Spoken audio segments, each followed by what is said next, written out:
Assalamualaikum warahmatullahi wabarakatuh. Perkenalkan, nama saya Siti Memuna dari kelas 11 MIPA 2. Sekarang saya akan menjelaskan jenis-jenis pajak di Indonesia. Kita bisa kategorikan menjadi 3 kelompok besar. Yang pertama, kalau kita lihat dari cara uang pajak masuk ke kas negara, maka ada 2 jenis pajak, yaitu pajak langsung dan pajak tidak langsung. Apa itu pajak langsung? Pajak langsung adalah pajak yang uangnya itu langsung masuk ke kas negara dari masyarakat. Contoh pajak langsung adalah pajak penghasilan. Ketika wajib pajak badan menyetor kewajiban PPh-nya, maka wajib pajak badan itu langsung menyetor uang itu ke kas negara melalui e-billing. Beda dengan pajak tidak langsung. Pajak yang uangnya itu tidak secara langsung masuk ke kas negara. Contohnya pajak pertambahan nilai atau PPN. Ketika orang membeli barang di supermarket, di situ ada tertulis PPN sebesar 10%. Nah, maka uang PPN 10% itu tidak langsung di-store oleh si pembeli barang ini ke kas negara, tetapi melalui pengusaha kena pajak, yaitu pengusaha supermarket. Yang kedua, berdasarkan sifatnya, kita bisa membedakan pajak subjektif dan pajak objektif. Pajak subjektif, namanya subjek, ini yang difokuskan, yang dilihat adalah subjeknya. Misalkan ada subjek pajak di luar negeri. Ada orang Singapura contohnya datang ke Indonesia, memberikan jasa dan tinggal di Indonesia hanya 10 hari. Maka walaupun memperoleh penghasilan di Indonesia, pemerintah Indonesia tidak berhak memajaki orang ini. Karena berdasarkan perjanjian pajak berganda, ada yang namanya time test. Kalau di bawah time test, maka hak perpajakan berada di negara Singapura. Sementara kalau pajak objektif, subjektifnya tidak dilihat, jadi fokus pada objeknya. Contohnya adalah pajak pertambahan nilai. Kembali kalau ada orang Singapura datang ke Indonesia, kemudian orang Singapura ini berbelanja ke supermarket, orang ini tetap membayar PPN walaupun ia subjek pajak luar negeri, karena PPN adalah pajak objektif tanpa melihat siapa subjeknya. Pajak objektif, kalau kita ibaratkan di sekolah, yaitu guru objektif, guru netral, artinya siapapun itu terkena pajak. Kemudian yang ketiga adalah berdasarkan instansi yang memungut. Ada 2 jenis berdasarkan instansi, yaitu pajak pusat dan daerah. Pajak pusat dikoordinir pemungutan oleh Direktorat Jenderal Pajak dan dananya masuk ke pemerintah pusat ke APBN. Sementara pajak daerah, uangnya masuk ke APBD dan dikelola oleh pemerintah daerah. Pajak pusat itu terdiri dari pajak penghasilan, pajak pertambahan nilai, bea bilateral, PBB pun hanya 3 jenis, yaitu perhutanan, perkebunan, dan pertambangan. Sedangkan pajak daerah yang memungut adalah pemerintah daerah atau Pemda. Dibagi menjadi 2, yaitu pajak provinsi dan pajak kabupaten atau kota.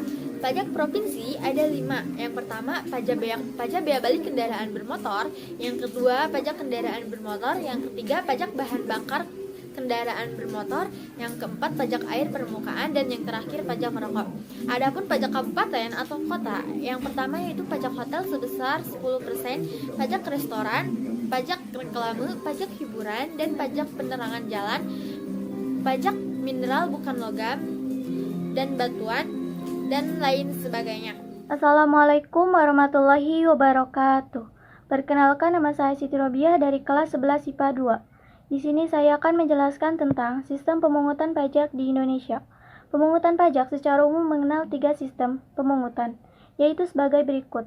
Yang pertama adalah Official Assessment System.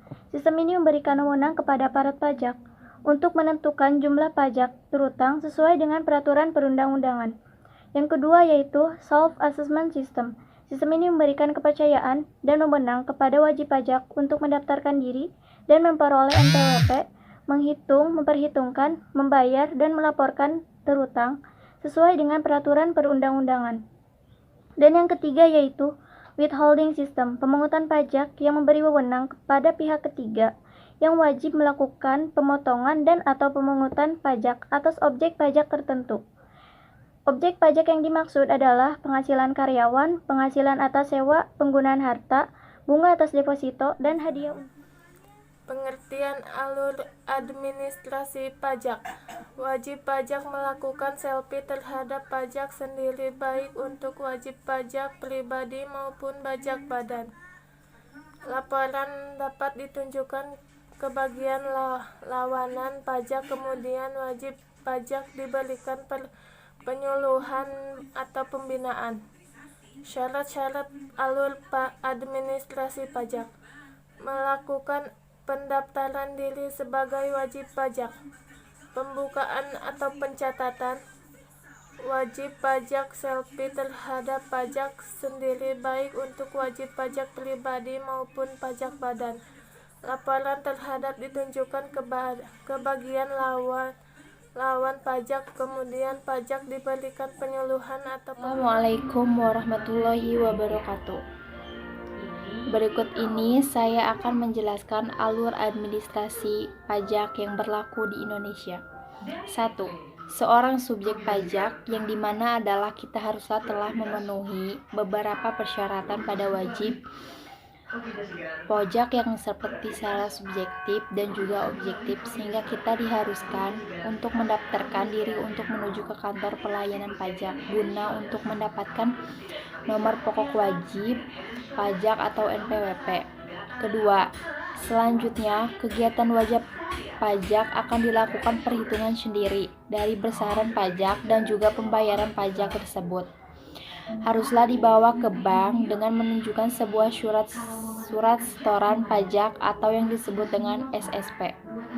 Surat setoran pajak pada lembaran ketiga akan termasuk dengan surat pemberitahuan tersebut akan dilakukan pelaporan kepada kantor pelayanan pajak. Keempat, selanjutnya uang pajak tersebut akan dialihkan ke dalam rekening pemerintah dengan sebuah persetujuan yang berasal dari DPR. Uang itu sendiri akan digunakan untuk melakukan pembiayaan dari berbagai macam bentuk pembangunan serta kegiatan pemerintah. Yang keempat, pajak menurut asalnya. Menurut asalnya, pajak dapat dibagi menjadi pajak dalam negeri dan pajak luar negeri. Yang pertama, pajak dalam negeri, yaitu pajak yang dipungut kepada setiap warga negara yang tinggal di Indonesia dan memiliki salah satu objek pajak. Yang kedua, yaitu pajak luar negeri, yaitu pajak yang dipungut kepada warga negara asing yang memiliki usaha atau penghasilan dan tinggal di Indonesia. Tantangan pemungutan pajak. 1. Menetapkan pajak yang sesuai dengan keadaan sebenarnya, yaitu penetapan pajak haruslah disesuaikan oleh kebutuhan negara yang berbeda-beda, termasuk pula memberikan pendanaan pada setiap daerah. 2. Banyaknya metode dalam melakukan bisnis yang mampu menghindarkan aktivitas perusahaan dari pajak, yaitu tidak sedikit pula perusahaan yang berusaha untuk menghindari pajak dengan melakukan metode tertentu dalam berbisnis. 3. Rumitnya aturan-aturan dalam pajak sehingga sulit untuk ditetapkan nominal sepantasnya, yaitu rumitnya aturan-aturan dalam pajak mengakibatkan sulitnya mematok nominal pajak. 4.